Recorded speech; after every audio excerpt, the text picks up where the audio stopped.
Salah satu tersangka korupsi proyek KTP elektronik Andi Agustinus hari ini dihadirkan sebagai saksi. Andi adalah pengusaha rekanan Kementerian Dalam Negeri dalam penggarapan proyek KTP elektronik yang diduga merugikan negara hingga 2,3 triliun rupiah itu. Assalamualaikum warahmatullahi wabarakatuh. Selamat pagi teman-teman semua. Perkenalkan, kami dari kelompok 4 yang beranggotakan dari yang pertama adalah Mbak Dinda Hayuni Hawe, yang kedua adalah Mbak Indah Nazulfa, yang ketiga adalah Mbak Nur Fazira Aprilia Nasution, dan yang terakhir adalah saya sendiri, Zahra Monika Rifyanti. Pada kesempatan kali ini, kami akan membahas tentang kasus korupsi pengadaan KTP elektronik atau iktp.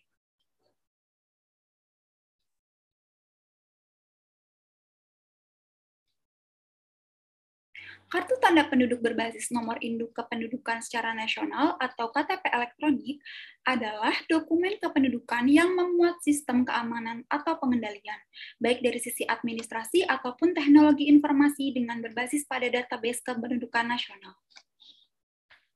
Proyek KTP elektronik merupakan program inisiasi dari Kementerian Dalam Negeri yang saat itu dipimpin oleh Menteri Gamawan Fauzi untuk memperbaiki sistem data kependudukan di Indonesia.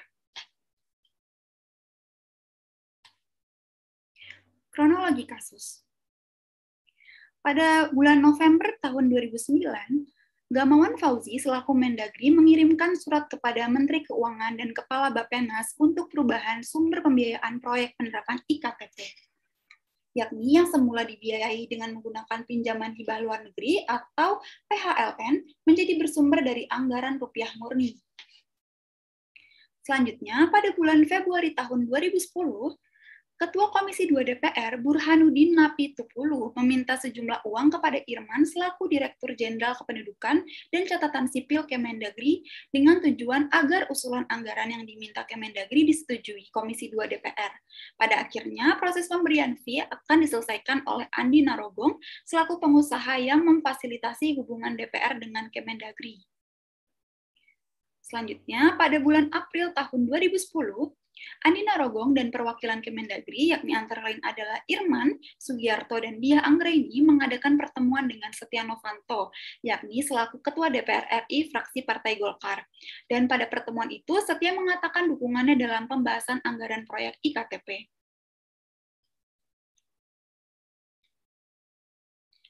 Selanjutnya, pada bulan November hingga Desember tahun 2010, anggaran proyek pengadaan iktp telah disahkan melalui mekanisme rapat kerja, yakni antara Kemendagri dengan DPR RI Komisi 2. Pengadaan iktp dilakukan dengan menggunakan skema kontrak tahun jamak atau multi-years contract sebesar 5,9 triliun.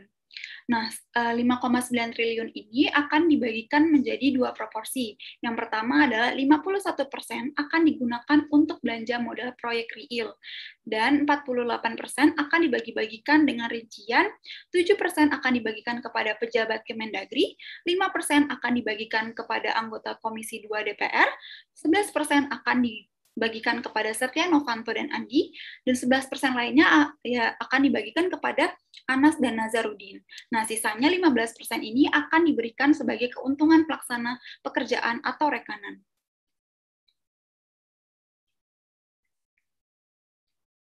Lalu, pada bulan Mei 2010 hingga Maret 2011, Andi Narogong beserta dengan perwakilan Kemendagri, panitia pengadaan iktp, dan beberapa perusahaan vendor melakukan pertemuan di Ruko Fatmawati, yang selanjutnya disebut dengan Tim Fatmawati. Nah, Tim Fatmawati ini tuh membentuk 3 konsorsium yang terdiri antara lain yang pertama adalah Konsorsium PNRI, yang kedua adalah Konsorsium Astra Grapia, dan yang ketiga adalah Konsorsium Murakabi Sejahtera. Pembentukan 3 konsorsium ini dilakukan dengan tujuan untuk memenangkan salah satu dari ketiga konsorsium yang akan dijadikan vendor untuk pengadaan iktp. Nah, untuk memenangkan pelelangan proyek iktp ini, Tim Fatmawati melakukan berbagai penyelewengan. Di antaranya yang pertama adalah melakukan suap kepada berbagai pihak dalam kasus pelelangan iktp. Yang kedua adalah melakukan kerjasama dengan panitia seleksi pengadaan iktp. Dan yang ketiga adalah mendaftar penggelembungan harga sejumlah barang yang akan dibeli terkait proyek, dan lain-lain.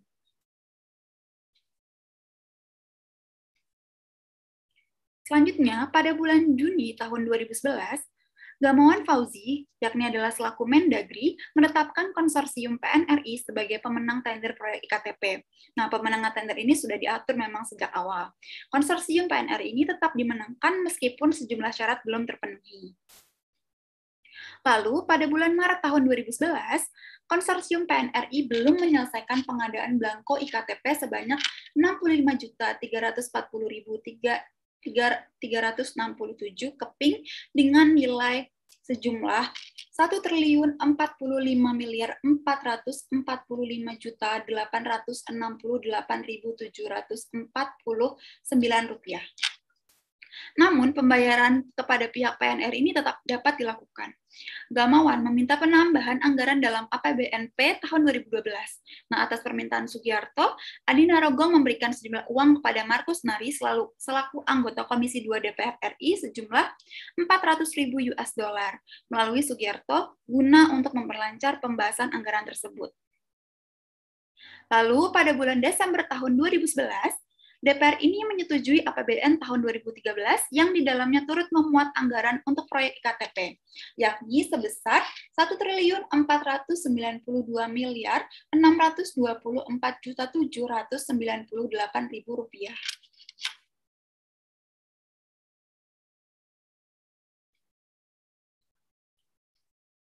Lalu, di tahun 2013, KPK membuka penyelidikan kasus IKTP. Penyelidikan dilakukan atas pihak kepolisian yang mengabarkan bahwa mereka mencurigai terjadinya korupsi pada proyek IKTP. Nah, kecurigaan itu berangkat dari laporan konsorsium yang kalah tender yang menyatakan bahwa terjadinya ketidaksesuaian prosedur yang dilakukan oleh panitia saat lelang tender berlangsung. Nah, kecurigaan bahwa adanya praktek korupsi pada proyek IKTP juga dirasakan oleh Governance Watch atau GOWA yang berbuntut pada laporan kepada KPK pada 23 Agustus tahun 2011. Dan juga pernyataan yang berasal dari Muhammad Nazarudin, yakni mantan Bendahara Umum Partai Demokrat, bahwasannya terdapat kasus korupsi dalam pengadaan IKTP. Nah, pada awal September 2011, KPK juga turut mencium kejanggalan dari proses proyek IKTP ini. Jadi, KPK ini menuding bahwasannya Kemendagri tidak menjalankan 6 rekomendasi dalam pelaksanaan proyek IKTP. Lalu, pada tanggal 22 April tahun 2014, KPK membuka penyelidikan kasus untuk IKTP ini. Selanjutnya adalah analisis 5W+2H yang akan dipaparkan oleh rekan saya, yakni adalah Mbak Ira. Mbak Ira, saya persilahkan. Baiklah, terima kasih Mbak Monik atas pemaparannya. Saya akan melanjutkan pembahasan mengenai analisis kasus dalam bentuk 5W+2H. Yang pertama adalah what, yaitu terjadinya korupsi berupa skema penyuapan dan bid rigging dalam proses penganggaran dan pengadaan IKTP. Kemudian who, ada 7 orang yang menjadi tersangka dalam kasus ini, yaitu yang pertama Sugiharto yang merupakan Direktur Pengelolaan Informasi Administrasi Kependudukan Kementerian Dalam Negeri, kemudian ada Irman yang merupakan Direktur Jenderal Kependudukan dan Pencatatan Sipil Kementerian Dalam Negeri, kemudian ada Andi Agustinus alias Andi Narogong yang merupakan pengusaha, kemudian ada Setia Novanto yang merupakan Ketua Fraksi Golkar di DPR, kemudian ada Markus Nari yang merupakan anggota DPR RI, kemudian ada Anang Sugiana Sudiharjo yang merupakan Direktur Utama PT Quadra Solution, dan yang terakhir ada Miriam S. Haryani yang merupakan anggota Komisi 2 DPR RI perwakilan fraksi Hanura.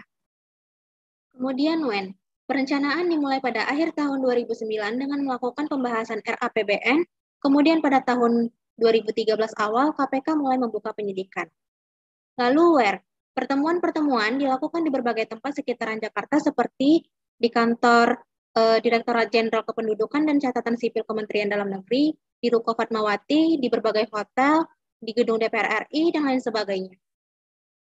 Kemudian why, hal ini dilakukan mereka untuk memperkaya diri mereka sendiri serta memperkaya korporasinya karena meraup keuntungan yang besar bagi semua pihak. Lalu how, hal ini dilakukan dengan mengatur pemenangan salah satu konsorsium yang akan dijadikan vendor pengadaan IKTP yang disertai skema penyuapan di dalamnya. Dan yang terakhir ada how much, proyek IKTP ini menyebabkan kerugian negara sebesar 2,3 triliun rupiah. Selanjutnya, mari kita bahas mengenai fraud triangle, di mana menurut kami dalam proses pengadaan IKTP ini adalah Andi Narogong, maka kami menganalisis aspek fraud triangle dari sisi Andi, yaitu sebagai berikut. Yang pertama adalah perceived pressure, yaitu adanya dorongan lifestyle dan rasa tidak puas atas apa yang sudah dimiliki atau ingin lebih kaya. Kemudian ada perceived opportunity, yaitu mengambil kesempatan untuk memanfaatkan relasinya dengan Kemendagri dan DPR RI untuk mendapatkan lebih banyak uang, serta beliau juga memanfaatkan kelemahan SPI dari proyek ini. Kemudian yang terakhir ada rationalization, di mana beliau merasa bahwa hal ini lazim dilakukan karena dapat menguntungkan semua pihak yang terlibat. Dan mungkin jika semua pihak setuju, bagaimanapun mereka akan menjaga rahasia ini agar tidak terbongkar oleh pihak eksternal. Lalu untuk bukti, ada sekitar 127 bukti yang ditemukan dalam putusan Mahkamah Agung RI atas terdakwa Andi Narogong yang dominan berupa bukti transaksi rekening perbankan dan selebihnya berupa berkas dan barang-barang lainnya. Adapun peraturan yang dilanggar oleh Andi Narogong yaitu pasal 3 ayat 1 Undang-Undang Nomor 31 Tahun 99 tentang pemberantasan tindak pidana korupsi sebagaimana telah diubah dengan Undang-Undang Nomor 20 Tahun 2001 tentang perubahan atas Undang-Undang Nomor 31 Tahun 99 tentang pemberantasan tindak pidana korupsi Jo pasal 55 ayat 1 ke 1 KUH pidana. Adapun sanksi yang dijatuhkan kepada terdakwa yaitu pidana penjara selama 8 tahun dan pidana denda sejumlah 1 miliar rupiah dengan ketentuan apabila denda tersebut tidak dibayar diganti dengan pidana kurungan selama 6 bulan. Kemudian juga Andi harus membayar uang pengganti sejumlah 2.150.000 dolar Amerika Serikat dan 1.186 miliar rupiah selambat-lambatnya 1 bulan setelah putusan pengadilan memperoleh hukum tetap. Jika dalam jangka waktu tersebut terdakwa tidak membayar uang pengganti, maka harta bendanya disita oleh jaksa dan dilelang untuk menutupi uang pengganti tersebut. Dalam hal terpidana tidak mempunyai harta benda yang mencukupi untuk membayar uang pengganti, maka dipidana penjara selama 3 tahun. Baiklah, selanjutnya pembahasan akan dilanjutkan oleh Mbak Indana. Kepada Mbak Indana dipersilahkan. Terima kasih kepada Mbak Fazira. Selanjutnya saya akan membahas mengenai symptoms. Pada kasus ini terdapat 3 symptoms. Yang pertama, extravagant lifestyle, di mana Andi Narogong membeli puluhan aset atas nama istrinya berupa mobil, tanah, rumah, dan aset-aset lainnya. Selain itu juga diketahui Andi Narogong membuat banyak perusahaan baru yang diatasnamakan adik iparnya. Symptoms yang kedua adalah internal control weakness. Seperti yang kita ketahui, pengendalian yang lemah pada pemerintahan bukan menjadi rahasia umum lagi. Hal ini juga terbukti dengan keterlibatan Sekjen Kemendagri yang seharusnya orang yang paling bertanggung jawab terhadap internal control di kementerian, namun ikut terseret dalam kasus pengadaan IKTP ini. Symptoms yang terakhir adalah tips and complaint. Untuk tips and complaint berasal dari 2 laporan. Yang pertama laporan dari Nazarudin yang diketahui ketika Nazarudin diperiksa oleh KPK. Di sini Nazarudin mengungkapkan bahwa terdapat anggota DPR yang terlibat di kasus korupsi. Salah satu nama yang disebut ialah Setia Novanto pada kasus pengadaan IKTP. Selain itu, symptoms berikutnya berasal dari laporan para konsorsium yang kalah tender, di mana konsorsium yang kalah tender ini melapor kepada polisi dan menyatakan bahwa terdapat prosedur pelelangan yang tidak sesuai. Selanjutnya kita akan membahas mengenai investigasi pengadaan. Untuk investigasi pengadaan ini dapat dikategorikan menjadi 3 tahap. Yang pertama adalah tahap pra-tender, kemudian yang kedua tahap penawaran dan negosiasi, dan tahap ketiga adalah tahap pelaksanaan dan penyelesaian administratif. Pertama kita akan membahas mengenai tahap pra-tender. Di tahap pra-tender ini kami telah mengidentifikasi beberapa skema fraud yang terjadi, diantaranya 1 bribery atau suap. Bribery atau suap ini merupakan skema fraud yang cukup sering terjadi di mana Andi Narogong selaku pengusaha memberikan sejumlah dana kepada Sugiarto, Irwan, dan Diah Anggraini dengan maksud dan tujuan agar konsorsium yang berada di bawah naungan Andi Narogong ini terpilih sebagai vendor yang akan mengurus proses pengadaan IKTP. Skema fraud yang kedua adalah menetapkan HPS dan analisis harga satuan yang tidak sesuai dengan prosedur. di mana orang yang memiliki tanggung jawab untuk menetapkan HPS ini adalah Sugiarto sebagai perwakilan dari Kemendagri. Sugiarto dalam proses menetapkan HPS dan analisis harga satuan ini mendasarkan kepada spesifikasi barang-barang yang mampu diproduksi oleh perusahaan yang berada di bawah konsorsium Andi Narogong.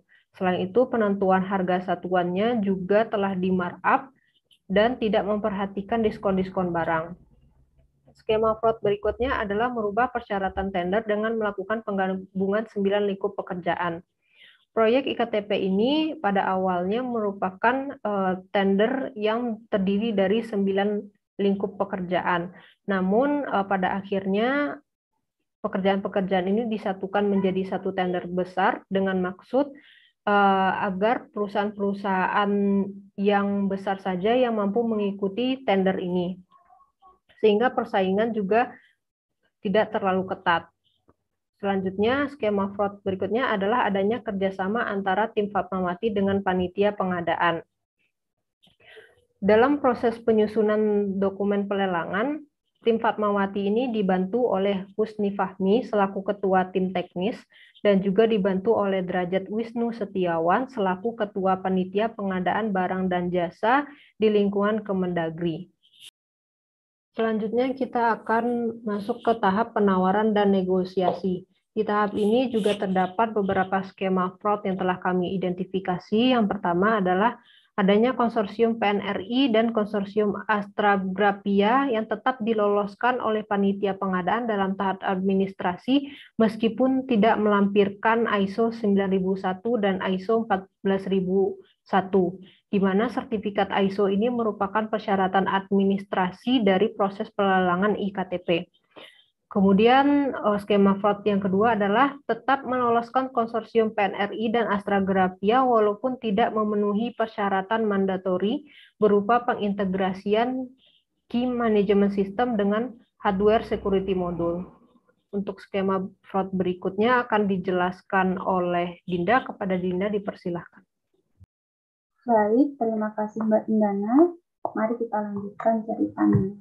Jadi setelah itu, Andi Narogong memberikan uang sebesar 530.000 US dollar kepada Sugiharto selaku pejabat pembuat komitmen atau PPK karena tadi telah meloloskan konsorsium PNRI dan Astragrapia meskipun tidak memenuhi persyaratan mandatori. Kemudian setelah itu terdapat beberapa tahapan dan akhirnya diperoleh bahwa pemenang dari tender ini adalah konsorsium PNRI. Nah, ternyata terdapat sanggahan dari pihak yang kalah dalam tender, yaitu ada PT Lintas Bumi Sejahtera dan PT Telkom Indonesia.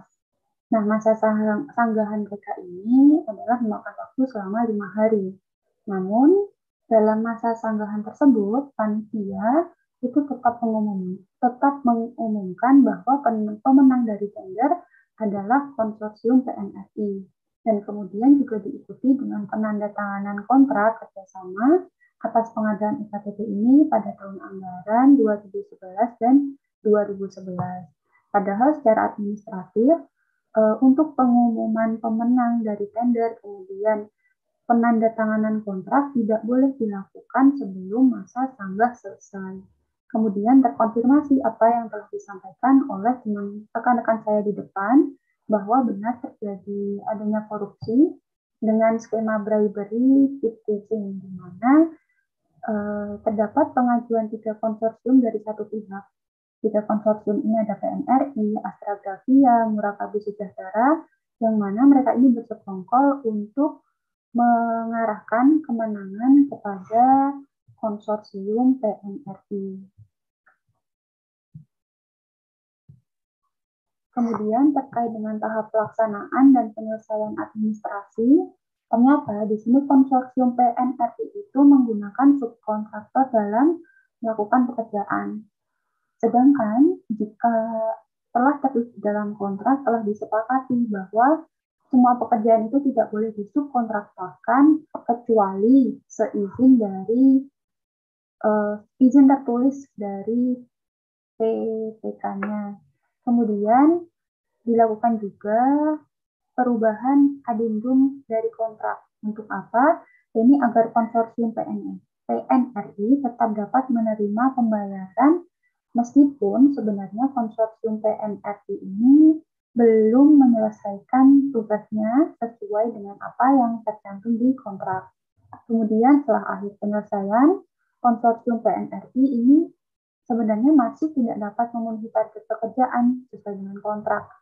Karena yang di kontrak itu tertulis bahwa pengadaan belangko EKTP ini yang harus dipenuhi adalah sejumlah 172.015.400 keping, sedangkan konsorsium PNRI ini hanya bisa menyelesaikan 122.109.759 keping saja. Nah, atas keterlambatan adanya ketidaksesuaian ini, PNRI tidak diberikan teguran maupun sanksi.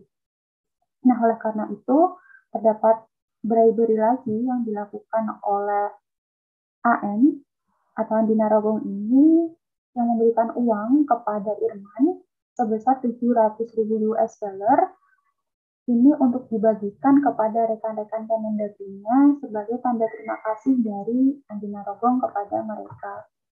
Kemudian terkait dengan penelusuran aset dan kerugian negara, ini terdapat penelusuran aset di mana ini terkait dengan aset yang dicuri oleh fraudster. Di sini kami memperoleh rincian dari penelusuran aset berdasarkan putusan Mahkamah Agung. Di sini ada dari Andi Narogong sebagai terdakwa, kemudian ada individu lain yang terkait, kemudian juga ada korporasi.